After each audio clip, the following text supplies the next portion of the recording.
thina sathi kasithetha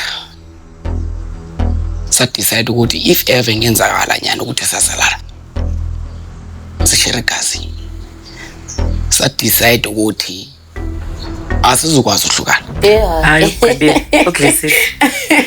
Asizukwazi ukuhlukana. Why? Hayibo. Uyawazi umthetho. Uyayazi indlela ofundiswe ngayo endlini. Siphina apha. Vuka wake up. Vuka. Hayi, ndivukile. Boy, ndivukile mama.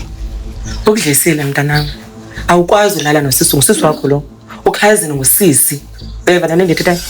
Ngiyakuva mama. Hayi ndicela ungenelela mfasi. Cela ungenelele. Nami njengamzali andikavisisi kahle butwami, ne? Nokuthi ke ngoxa besithi bona bayaqhubeka kodwa bayazazi uba bayazalana. Boy. Irongo kaloku lonto leyo.